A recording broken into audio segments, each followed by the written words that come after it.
नहीं बने, उनका अपोजिशन लीडर नहीं बना, लोग उनके छोड़ छोड़ के भाग रहे हैं। अभी भी आपको ये लग रहा है कि कांग्रेस बन जाएगी? कांग्रेस बन जाएगी नहीं, मैंने कहा कि ओवर कॉन्फिडेंस की बात कर रहा हूं। हिसार विधानसभा से लड़े हैं। उन्होंने आज पार्टी का दामन थामा है। भारतीय जनता पार्टी शीर्ष नेतृत्व पर विश्वास जताते हुए, भारतीय जनता पार्टी की विचारधारा पर विश्वास जताते हुए आज उन्होंने पार्टी का दामन थामा है। नहीं, मेरी कोई बातचीत नहीं हुई, और दूसरा ये विषय उनका है तो वही बेहतर बता। पार्टी कितनी मजबूत होगी? पार्टी तो देखिए, जनता जुड़ रही थी, कुछ लोग उनके भी थे, उनके साथ थे, जुड़े हुए थे। अब वो सारे के सारे पार्टी में जब अपना सहयोग करेंगे, में जो भी व्यक्ति आएगा या आया है और हमारे नेतृत्व के सामने पेश होकर वो आए हैं, हम उनका पार्टी में हृदय से स्वागत करते हैं। कितनी मजबूती मिलेगी भाजपा के जो मेयर उम्मीदवार है परवीन पोपली और एक तरह से कमल के फूल? तो मजबूत पहले से ही है जी, और मजबूत होगी, इसमें कोई शक नहीं। और आपको मैं ये बता दूं जी कि पोपली जी मेयर का इलेक्शन 50,000 से ज्यादा से जीत रहे हैं। अच्छा, कहीं ऐसा तो नहीं है कांग्रेस की तरह ओवर कॉन्फिडेंस हो? पूरी तो सुनते नहीं है जी, बताइए। अब कांग्रेस क्या कांग्रेस करेगी? कांग्रेस का संगठन पिछले 10 सालों से प्रदेश कार्य समिति नहीं बनी, उनके जिला अध्यक्ष नहीं बने, उनका अपोजिशन लीडर नहीं बना, लोग उनके छोड़ छोड़ के भाग रहे हैं। अभी भी आपको ये लग रहा है कि कांग्रेस बन जाएगी? कांग्रेस बन जाएगी नहीं, मैंने कहा कि ओवर कॉन्फिडेंस की बात कर रहा हूं। नहीं, ओवर कॉन्फिडेंस की बात नहीं है, कॉन्फिडेंस की बात है। आप ओवर शब्द तो वैसे ही लगा रहे हैं। आप ये बताइए मुझे कि 20 लोग थे जी, 20 लोग थे ना, 20 पार्षद हैं, उनसे मुश्किल से कांट छांट के मार पीट के 12 मट्टी के बंदे उन्होंने जबरदस्ती बैठाए। कहाँ ठहरेंगे वो?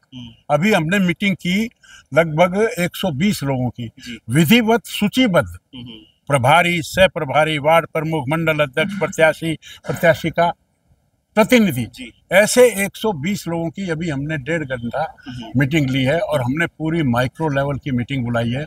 हमने एक एक घर को पूरे चुनाव में 4-4 दफा उसके घर पर हमारे कार्यकर्ता जाएंगे। तो सुनने में खबरें ये भी आ रही हैं जो पुराने नेता थे, भाजपा छोड़ के गए थे, उनकी भी वापसी भी खबर आ रही है। लगता है आज भी 1-2 जने और बड़े नेता शामिल हो सकते हैं। आप अभी समय देखो जी, और हाथ कंगन को आरसी क्या, आप देखते जाओ, सुनते जाओ जी, और बात को पीते जाओ। जी। अशोक सैनी जी हमारे साथी। अशोक जी, रातों रात निकल गए रामनिवास राणा को लेकर चंडीगढ़ आप? हाँ जी, जी, रामनिवास राणा जी ने बहुत ही खुशी का आज दिन है कि रामनिवास राणा जी जैसी शख्सियत जिन्होंने पहले पूर्व में 2-3 इलेक्शन हिसार विधानसभा से लड़े हैं, उन्होंने आज पार्टी का दामन थामा है। भारतीय जनता पार्टी शीर्ष नेतृत्व पर विश्वास जताते हुए, भारतीय जनता पार्टी की विचारधारा पर विश्वास जताते हुए आज उन्होंने पार्टी का दामन थामा है। और माननीय मुख्यमंत्री जी ने उन्हें पटका पहनाकर भारतीय जनता पार्टी में शामिल किया है। तो पूर्व मुख्यमंत्री भूपेंद्र सिंह हुड्डा कह रहे थे कि कल बोले रामनिवास राणा मैदान में कूद गए, उन्होंने कहा कि आप पार्टी से निकाल देंगे, उसका भी एक तरह से असर पड़ा है? मैं इसके बारे में मैं चाहूँगा कि आप भूपेंद्र सिंह हुड्डा जी से पूछे कि उसका क्या कैसे कहा उन्होंने, उसका क्या असर पड़ने वाला है। हम पर कोई असर नहीं पड़ा। रामनिवास राणा जी ने, बिहारी लाल राणा जी ने भारतीय जनता पार्टी में विश्वास जताया, हमने और हमारे यशस्वी मुख्यमंत्री जी ने उनको पार्टी में शामिल करने का काम किया। हमें सिर्फ इतना पता है और वो भारतीय जनता पार्टी की नीतियों में विश्वास करते हुए भारतीय जनता पार्टी के मेयर कैंडिडेट के साथ लग के मेयर के कैंडिडेट को और सभी पार्षदों को जिताने में भारतीय जनता पार्टी का सहयोग करेंगे। तो चर्चाएं ये भी चल रही है कि विधानसभा लोकसभा चुनाव होती है कि जाट नॉन जाट की बात होती है, अब मेयर के चुनाव में ऐसा हो रहा है कि चर्चाएं जो बनी हुई है अग्रवाल समाज और पंजाबी समाज, मतलब 2 खेमे में बटेंगे। मैंने ऐसी चर्चा कभी नहीं सुनी। जाट और नॉन जाट, पंजाबी और नॉन पंजाबी, भारतीय जनता पार्टी एक परिवार है और सभी कार्यकर्ता मिलजुल कर चुनाव लड़ते हैं। यहाँ ना नॉन जाट है ना यहाँ जाट है, यहाँ सब भारतीय जनता पार्टी के कार्यकर्ता है। तो रामनिवास राणा जी कितने दिन से आपके संपर्क में थे और कैसे? नहीं, संपर्क की कोई बात नहीं। उन्होंने कहा मुझे यहाँ का दायित्व, जिला अध्यक्ष का दायित्व होने के नाते उन्होंने अपनी आस्था जताई कि मैं भारतीय जनता पार्टी में शामिल होना चाहता हूँ।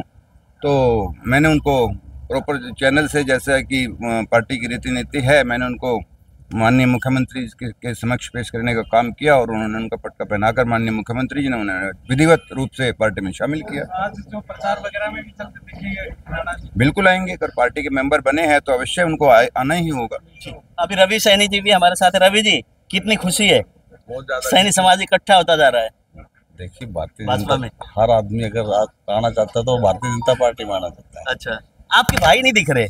नहीं, यही अनिल मानी जी नहीं दिख मैं रहे? आया बैठा हूँ ना। भाई अच्छा। भाई भी अपने काम अपने वार्ड में लगे हुए। अनिल मानी जी को कहीं ना कहीं ठीक है कि हाँ, मेयर के उम्मीदवार के लिए मैं भी था और सैनी साहब मुख्यमंत्री होते हुए और एक छोटे भाई को मतलब इग्नोर कर दिया। देखिए, जब तक होता है, जब तक अगर टिकट का आउटर नहीं होता, अब जिसको टिकट पार्टी संगठन, तो वो सारा जब जो उनका जो भी समर्थक हैं और हैं, तो वो भी जब भारतीय जनता पार्टी में आएंगे तो आप समझ सकते हैं कितनी मजबूती आएगी।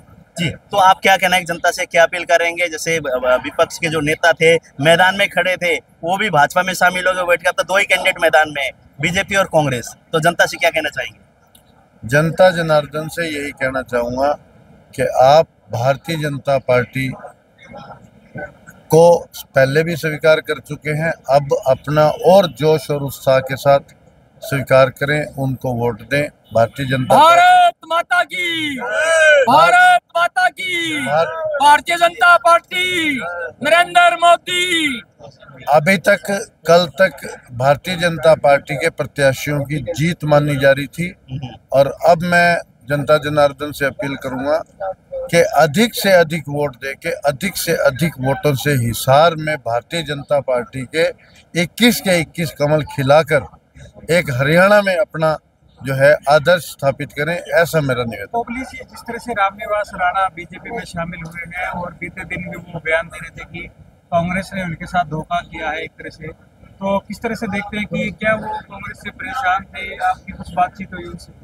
नहीं, मेरी कोई बातचीत नहीं हुई और दूसरा ये विषय उनका है तो वही बेहतर बता। पार्टी कितनी मजबूत होगी? पार्टी तो देखिए, जनता जुड़ रही थी, कुछ लोग उनके भी थे, उनके साथ थे, जुड़े हुए थे। अब वो सारे के सारे पार्टी में जब अपना सहयोग करेंगे तो पार्टी तो एक बहुत बड़ी मजबूती के साथ आगे बढ़ेगी।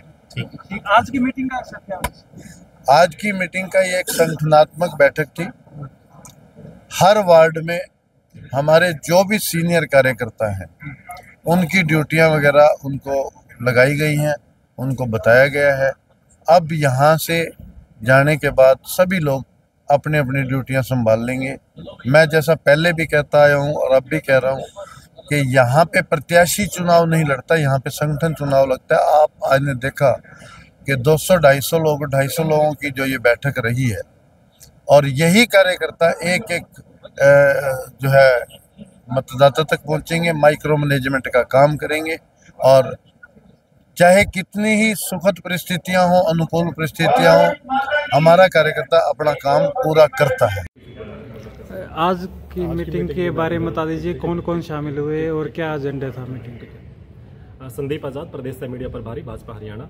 आज मेयर चुनाव को लेकर के दो महत्वपूर्ण बैठक आज इस कार्यालय में हुई है, जिसमें एक बैठक में प्रत्याशी और उनके साथ में संगठन की तरफ से सभी वार्डों के प्रभारी तय किए गए हैं, सह प्रभारी तय किए गए हैं, जो उनके साथ पूरे चुनाव के अंदर उनके साथ कोऑर्डिनेशन करेंगे। इसके अलावा वार्डों के प्रमुख भी तय किए गए हैं, जो हर वार्ड में जो सीनियर कार्यकर्ता है भारतीय जनता पार्टी हिसार के, उनकी जिम्मेदारी तय करते हुए प्रभारी से प्रभारी के नाते उनकी नियुक्तियाँ की गई हैं, जो अगले जब तक मतदान होगा तब तक वो चुनाव कोऑर्डिनेशन करेंगे। इसके अलावा दूसरी जो बैठक आज हुई उसमें चुनाव प्रबंधन समिति, जो इस चुनाव के दौरान पूरे प्रबंधन चुनाव का जो देखेगी, अलग अलग विषय तय हुए हैं, उसमें अलग अलग चीज़ों के लिए लोग तय किए गए हैं, उनके प्रमुख सह प्रमुख तय किए गए हैं, जो इस पूरे चुनाव का प्रबंधन देखेगी। ऐसी दो बैठक हुई है। इसमें आदरणीय डॉक्टर कमल गुप्ता जी, जो इस पूरे चुनाव का प्रबंधन देख रहे हैं, पूर्व कैबिनेट मंत्री हैं, वो रहे, और उनके अलावा हिसार के जिलाध्यक्ष अशोक सैनी जी भी इस बैठक में रहे। दोनों ही वरिष्ठ कार्यकर्ताओं का, पदाधिकारियों का मार्गदर्शन सभी कार्यकर्ताओं को प्राप्त हुआ और आने वाले समय में मेयर चुनाव को बड़े मार्जिन के साथ जीता जा सके, इसके लिए आज पूरी योजना बनाई गई है।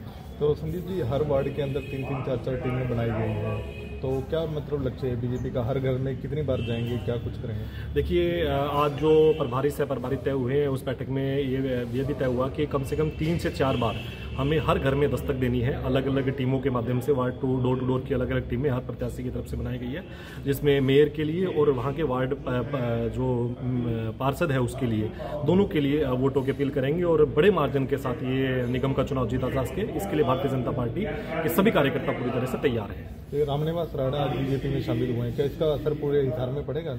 देखिए, निसंदेह बिल्कुल असर पड़ेगा। वो रामनिवास राणा जी लगातार यहाँ से चुनाव लड़ते रहे हैं और मुझे लगता है कि आज उनकी ज्वाइनिंग के बाद से अब तो चर्चा ये है कि हार जीत की चर्चा मुझे लगता है कि अब नहीं हो रही है। चर्चा ये हो रही है कि प्रवीण पोपले जी जो भाजपा के कैंडिडेट है, कितने मार्जिन से वो चुनाव जीतेंगे, कितने बड़े मार्जिन से चुनाव जीतेंगे, इस बात की चर्चा पूरे हिसार में हो रही है। तो आपको पार्टी की तरफ से यहाँ पे मीडिया प्रभारी का जिम्मा दिया गया है, तो मतलब आपको क्या स्थिति लग रही है हिसार में ओवरऑल बीजेपी की? देखिए, मैंने इससे पहले भी आपको बताया कि अब स्थिति ये है कि भारतीय जनता पार्टी का जो कैंडिडेट है वो कितने मार्जिन से चुनाव जीतेगा, इस बात की अब चर्चा है। हार जीत की चर्चा मुझे लगता है अब नहीं है, क्योंकि सबको पता है कि चुनाव भारतीय जनता पार्टी का प्रत्याशी बड़े मार्जिन के साथ जीता है।